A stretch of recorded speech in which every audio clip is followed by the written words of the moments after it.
교단 설립 70주년을 맞은 한국기독교장로회가 지난 역사를 돌아보고 새로운 미래를 전망하는 신학대회를 열었습니다. 이 자리에서는 시대정신과 발맞춰왔던 기장의 정체성을 재확립하고 기장성을 공유해온 공동체성의 회복이 미래 과제로 떠올랐습니다. 부처님 오신 날을 맞아 한국기독교교회협의회가 불교계에 축하 메시지를 보냈습니다. 종교 인구가 갈수록 줄어드는 우리 사회에서 종교인들이 보여줘야 하는 성숙한 상생의 자세를 살펴봅니다. 가정의 달을 맞아 전국 노인기독신호회가 코로나 팬데믹으로 지친 어르신들을 위로하는 효사랑 한마당 잔치를 마련했습니다. 여러분 안녕하십니까? CBS 뉴스입니다. 한국기독교장로회가 기장 70년 탐구와 전망이라는 주제로 신학대회를 열었습니다. 이 자리에서는 기장의 미래를 위한 과제로 교단의 정체성 확보와 공동체성이 제시됐습니다. 한혜인 기자의 보도입니다. 한국기독교장로회 총회가 파악한 교세 통계입니다. 2022년 기준 총 교인 수는 20만 8,307명으로 조사됐습니다. 2009년 32만 7,903명에 비해 약 12만 명 줄었습니다. 교단의 지난 역사를 돌아보고 새로운 미래를 그리기 위해 열린 신학대회에서 한국기독교장로회 총회는 13년 동안 꾸준히 교인 수가 줄어들고 있는 안타까운 현실을 먼저 마주했습니다. 한국교회 전체 교인 수가 감소 추세에 있다는 점을 감안하더라도 상황이 심각하다는 우려가 나왔습니다. 총회 관계자와 목회자들은 지금부터 대책을 마련하지 않으면 기장의 미래가 흔들릴 수 있다고 우려했습니다. 한신대학교 김주한 교수는 기장교회의 미래를 위협하는 요소로 교세 침체와 함께 개교회 차원에서의 기장 정체성 확보 부족을 꼽았습니다. 기장교단이 표방한 선교 과제와 방향이 얼마만큼 개교의 현장에 뿌리내렸는지 성찰해야 합니다. 교단이 제시한 거대 담론들의 선교적인 관심을 개교의 현장에 따라잡기 쉽지 않았던 것이 사실입니다. 교회 현장에서 기장의 정체성이 확보될 때 비로소 기장의 미래가 있다는 겁니다. 김 교수는 기장의 정체성은 민주화와 인권, 통일운동에 있었다고 말했습니다. 이어 지금은 시대적 상황에 맞춰 환경과 생태 문제 대응을 새로운 기장의 정체성으로 삼아야 한다고 제안했습니다. 향림교회 김희연 목사는 기장 신학이 빛을 잃게 된 이유는 기장 정신으로 살아가는 공동체성이 약해졌기 때문이라고 말했습니다. 시대적 상황에 맞춘 기장의 공동체성을 더욱 강화해야 한다는 의견입니다. 기독교 신학이 위기에 빠지는 1차적인 이유는 그 종교적 세계관이 시대 정신을 구성하는 사상에서 뒤처지는 데 있다고 봅니다. 김 목사는 특히 민중주의와 평화주의, 여성주의, 생태주의를 반영해 기장 정신을 확장해야 한다고 말했습니다. 한국기독교장로회 총회는 목회자를 대상으로 개최한 이번 신학대회와 목회자와 교인을 대상으로 다음 달에 진행하는 새역사 70주년 선교대회를 통해 향후 기장의 선교와 사역 방향을 재정립하겠다는 계획입니다. CBS 뉴스 한혜인입니다. 한국기독교교회협의회가 부처님 오신 날을 맞은 불교계에 축하 메시지를 보냈습니다. 교회협의회는 모든 이들의 평화와 행복을 위해 함께 노력하는 도반의 마음으로 부처님 오신 날을 축하한다고 전했습니다. 교회협은 또 코로나 팬데믹을 기점으로 고조된 갖가지 양극화 현상과 세계 곳곳의 내전과 전쟁, 생태 위기와 자연재해는 우리 삶의 안녕을 흔들고 있다며 불자들과 그리스도인들은 평화를 위해 함께 힘써야 한다고 강조했습니다. 다종교 사회인 대한민국에서 종교 간 갈등의 씨앗이 싹트고 있어 걱정입니다. 정치 이념에 따른 국론 분열이 유독 심한 우리나라에서 종교 간 불협화음 현상까지 보이면서 또 다른 사회적 불안 요소가 되고 있습니다. 얼마 전 불교계가 종교 편향을 이유로 국공립 연주단체에서 공연하는 베토벤과 핸델, 베르디 등 클래식 거장들의 곡을 문제 삼는 일이 있었습니다. 이를 연주하는 연주단체를 향해 교회 성가대라는 원색적인 비난을 하기도 했습니다. 일부 개신교인들의 일탈 행동으로 불교계에 공분을 산 일도 있었습니다. 2년 전 부처님 오신 날 조계사 앞에서 전도 행위를 하고 연등 철거를 주장해 개신교계 안에서도 이웃 종교를 배려하지 못한 부적절한 행동이었다는 비판의 목소리가 나왔습니다. 문제의 심각성은 소외된 이웃들에게 사랑을, 분열과 갈등이 있는 곳에 화합과 평화의 메시지를 전해야 할 종교인들이 자기가 믿는 종교만 옳다는 식의 태도 때문에 또 다른 종교, 혐오를 양산하고 있다는 데 있습니다. 우리 사회 종교 간 기득권 다툼으로까지 비춰지기도 합니다. 다종교 사회인 우리나라는 천주교와 개신교 신자를 비롯해 불교, 유교, 천도교, 원불교 등 6대 종교인들이 각자 자유롭게 신앙을 갖고 살아가고 있습니다. 한국기독교 목회자협의회가 올해 초 발표한 종교별 인구에 따르면 개신교 인구는 15%, 불교 신자는 16.3%, 천주교 신자는 5.1%로 나타났습니다. 무종교인 인구는 63.4%로 나타났습니다. 조사에 따르면 무종교인 인구는 5년 전보다 10% 증가했습니다. 종교가 우리 사회의 어두운 곳에 빛이 되고 소외된 이웃들의 벗이 되기보다는 이기적이고 배타적인 모습으로 우리 사회의 근심거리로 전락했기 때문에 무종교인 인구가 늘어난 건 아닐까요? 지난 1965년 우리 사회 종교인들이 한국종교인평화회의를 결성했습니다. 개신교와 불교, 천주교, 유교, 원불교, 천도교 등 6대 종교 지도자들이 서로의 종교를 인정하고 우리 사회를 평화롭게 하는 종교의 역할을 모색하며 정기적인 모임을 이어오고 있습니다. 각각의 종교가 갖는 종교적 색채가 뚜렷하지만 평화의 주제 앞에 서로를 인정하는 모습, 불확실성 시대, 평화가 위협받는 시대 속에 종교인들이 우리 사회 앞에 보여줘야 하는 성숙한 자세가 아닐까요? 부처님 오신 날을 맞아 한국기독교교회협의회가 축하 메시지를 발표한 것처럼 부처님의 자비를 실천하는 불자들과 예수님의 사랑을 따르는 그리스도인들은 고난 중에 있는 온 세계의 평화와 소망을 전해야 하는 공동의 종교적 사명이 있다는 사실을 되새길 필요가 있어 보입니다. 편견 없는 예수 그리스도의 보혈의 피로 구원의 은총을 누리는 우리 그리스도인들이 우리 사회 평화의 미랄이 되어야겠습니다. 뉴스 브리핑이었습니다. 사단법인 세계성령운동 중앙협의회가 서울 종로구 이화동 한국기독교성령센터에서 제18회 홀리 스피리츠맨 메달리온 시상식을 진행했습니다. 세계성령운동 중앙협의회는 올해 시상식에서 지역사회에서 오순절 성령운동을 활발히 펼친 여의도 순복음 김포교회 김삼환 목사를 목회자 부문 수상자로 선정했고, 대만의 순복음교회를 개척한 타이중 순복음교회 서상진 목사를 선교사 부문 수상자로 선정했습니다. 새성협 대회장 소강성 목사는 오늘 상을 받으신 김삼환 목사님, 서상진 목사님뿐 아니라 우리 모두 하늘의 상을 소망하며 하늘 상급 쌓는 일에 더 노력하자고 격려했습니다. 홀리 스피리츠맨 메달리온은 1907년 평양 대부흥운동을 계승하고 한국교회 정체성을 세우자는 취지로 제정됐으며 2004년부터 해마다 수상자를 선정해 시상하고 있습니다. 가정의 달을 맞아 지역 어르신들을 위한 효사랑 한마당 잔치가 지난 24일 서울역 광장에서 열렸습니다. 전국 노인 기독신우회가 주최한 이번 행사는 코로나 팬데믹으로 심신이 지친 어르신들을 위로하며 삶의 희망을 불어넣기 위해 마련됐습니다.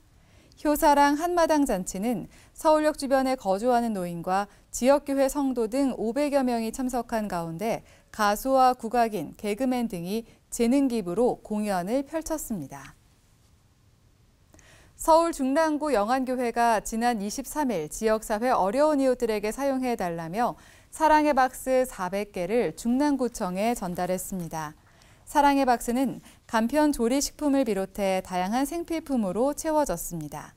영안교회 양병희 목사는 성도들이 지역사회를 위해 자발적으로 나눔에 참여했다며 사랑의 박스가 전해지는 곳마다 예수 그리스도의 따뜻한 생명이 가득하기를 바란다고 말했습니다.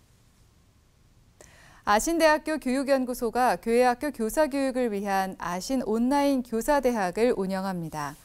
강사로는 아신대 교수들을 비롯해 칼빈 신학교 강영한 교수, 온누리교회 이재훈 목사, 나들목교회 김형국 목사 등 국내외 목회자와 교수들이 나섭니다.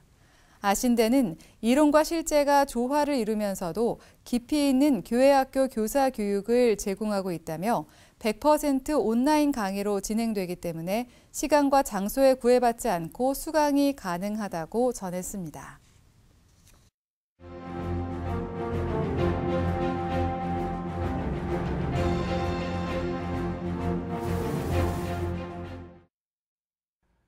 군사 독재 정권 시절에 인권과 민주화를 외치며 독재 정권에 저항하던 예언자적인 목회자들을 정치 목사라고 말하던 사람들이 있었습니다.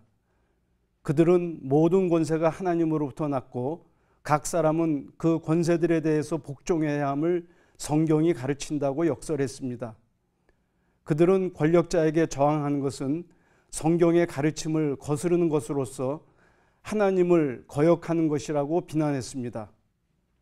그리고 그들은 조찬 기도회를 개최해서 권력자들을 축복했고 때로는 권력자들과의 친근함을 과시하며 자신들의 이익과 이해관계를 얻어냈습니다. 성경에서 앞뒤 문맥을 자르고 위에 있는 권세들에게 복종하라는 말처럼 특정 부분만 인용하면 아전인수의 성경 해석이 되어서 본래 의미를 왜곡할 수 있습니다.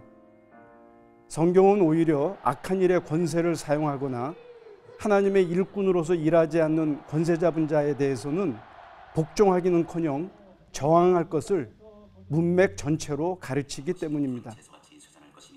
그러므로 우리는 위에 있는 권세들에게 복종하라는 말씀을 하나님의 일꾼이 되어 사회적 정의와 민주, 평화 질서를 수호하는 국가 권력에 대해서만 복종하라는 가르침으로 제한해야 합니다. 이는 어떤 성격의 국가 권력이든 무조건 정당하다는 것을 보증하는 명령이 결코 아님을 알아야 합니다.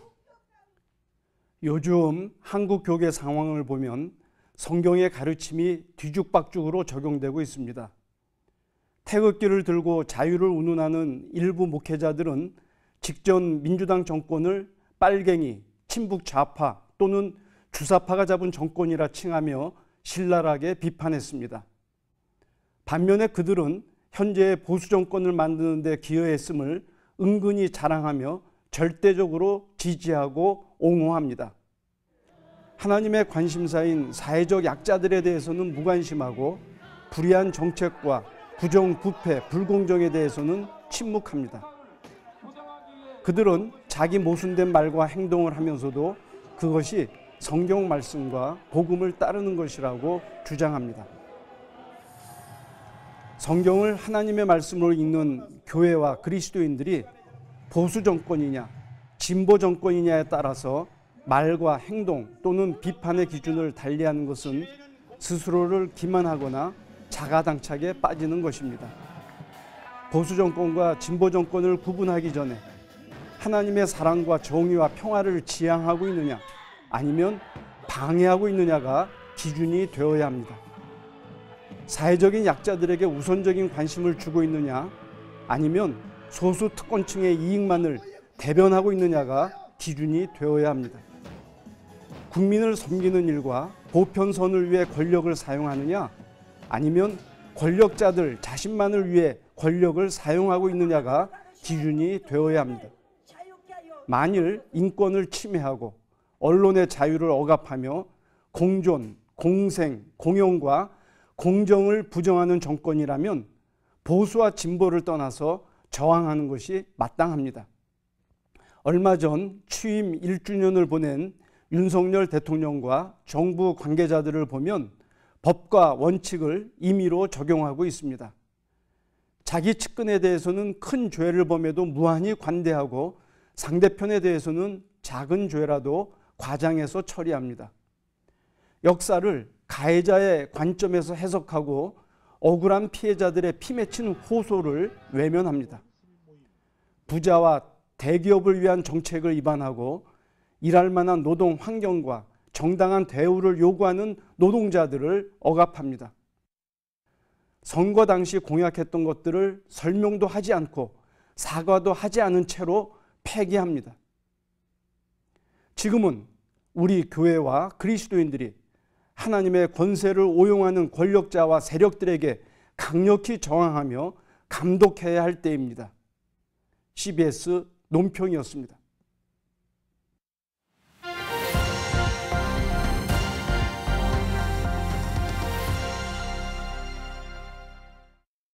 간추린 지역교계 소식입니다. 기독교 대한감리회 여선교회 동부연회 연합회가 선교대회를 열었습니다.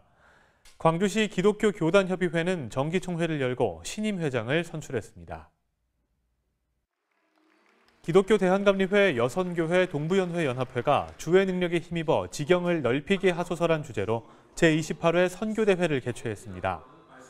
연합회장 양남순 장로는 목숨 걸고 신앙을 지킨 선배 신앙인들을 본받아 새로운 역사를 써내려가자고 강조했습니다.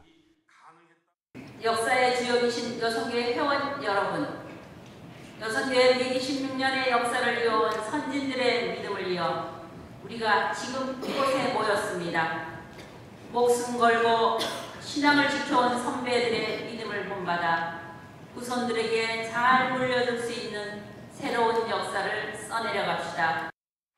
이번 선교대회에선 강릉 산불 피해 지원금과 신학생을 위한 장학금을 전달했습니다. 광주시 기독교 교단협의회가 37회 정기총회를 열고 광주 양림교회 정태영 목사를 신임 대표회장에 선출했습니다. 잘하려고 하지는 않겠습니다. 엄청난 일을 하려고도 하지 않겠습니다. 그러나 오늘 정관에 나온 대로 우리 광주시의 복음화를 위해서 또 교회들의 연합을 위해서 선한 영향력을 끼치는 일에 있어서는 저 있는 힘을 다해서 최선을 다해서 섬기겠습니다. 기독교 대한감리회 원로장로회 동부연회 연합회 제17대 회장으로 김복출 장로가 취임했습니다. 다시금 하나님 앞에 충성하라는 지혜로 알고 제가 최선을 다해서 주어진 일을 감당하려고 합니다.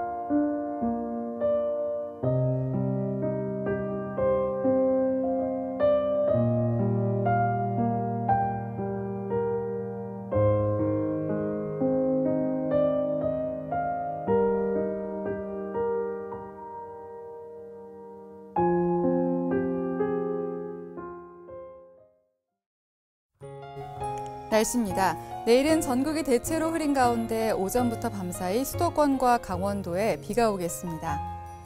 내일 아침 최저 기온은 14도에서 19도, 낮 최고 기온은 22도에서 27도로 예상됩니다.